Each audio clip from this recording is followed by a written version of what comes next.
about a muscle. What's the biggest muscle you can think about in terms of connecting the upper body to the lower body? Lat, right? Okay, where does lat start? Okay, thoracolumbar fascia. Okay, comes up and it grabs rib cage on the way by, attaches to scapula, and it comes up and gets onto my humerus as well. So it has this gross extension pattern, where as it shortens, it pulls me into more extension, okay, and also pulls me into a lot more of depression in that shoulder girdle, okay, and obviously internal rotation of the shoulder as well. So let's look at our posture that we like Jacob, right? We've got a very extended posture, okay. How many thousand hours have you stood in the outfield shagging back practice? Way too many, right? So people who stand all day tend to be in a lot more extension, all right? So that lat is crazy short. Pulled his scapula down, rolled him into internal rotation. You can actually see from the positioning of his hands that he's a little bit more internally rotated. Really, really common finding, all right? But I think you have to appreciate what's that going to do in the context of altering his breathing patterns, all right? So when we're in extension, let's go to the side, all right? So when we're extension, we kind of get this little bit of an S curve almost, all right? And what actually happens in the front as we're in more extension, right? What's our classic lower cross, right? To exaggerate it, the pelvis goes forward, okay? So we get into anterior tilt, and then the ribs come up, okay? So that rectus is maximally kind of lengthened out.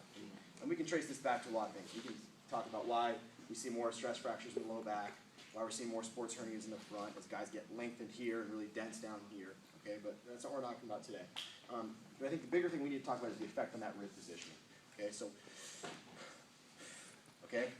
so if you get that rib up to an extended posture, you're changing what's called a zone of apposition. Okay, we call it ZOA for short. A zone of apposition is just a fancy way of saying there's nowhere for your diaphragm to go. Okay, so if you look at a good rib cage actually sits down a little bit more. Okay, so it creates room for this diaphragm to expand up and then come back down. It's like a parachute. It goes up, goes down. This big hoop-shaped muscle. So when you lose that zone of apposition for your diaphragm during inhalation, it's just blocked off. It's in a big arch. And I'll put you up a slide on the PowerPoint afterwards if you want, so you guys can actually see this graphically. We wind up having to look elsewhere to get it, right? So you have all these muscles that are involved in respiration where, we inhale, we use diaphragm, okay? We also use our external intercostals to help open up the ribs a little bit. So we can get good apical expansion into our rib cage if we have a good zone of apposition. What we get instead, if we don't, is we get something called apical breathing, which is, we call it breathing through the gills, right? Okay, so you don't want to breathe through your gills. What's doing the job for those? These supplemental respiratory muscles. Pec minor, scalene, sternocleidomastoid. You'll get a little bit in your lats. You'll get it in all the areas where you don't want to. When you think about what's happening now, Serena Williams had thoracic outlet syndrome, right? Aaron Cook had thoracic outlet syndrome. This is a diagnosis I'm seeing more and more. Why? People are getting disgusting up here. They're doing Botox injections to try to treat thoracic outlet now because people breathe so poorly. What is it now? It's the kids that spend, year-round playing baseball and reingraining all these patterns over and over again, and then they breathe wrong and they're not nearly as active. So I think there's definitely something to be said about this. I think it has implications not just in terms of performance. I watched a presentation yesterday that was a collaborative kind of presentation between an asthma specialist and a physical therapist about ways that they're treating exercise-induced asthma with physical therapy instead of just handing people more and more inhalers. But what happens when we get all that supplemental respiratory muscle crap going on up here? We get density. It changes the way that our bodies move. So one of the things that I look for is are there ways to reduce tone in bad places without me having to stretch guys and send me to our massage therapist and all that stuff?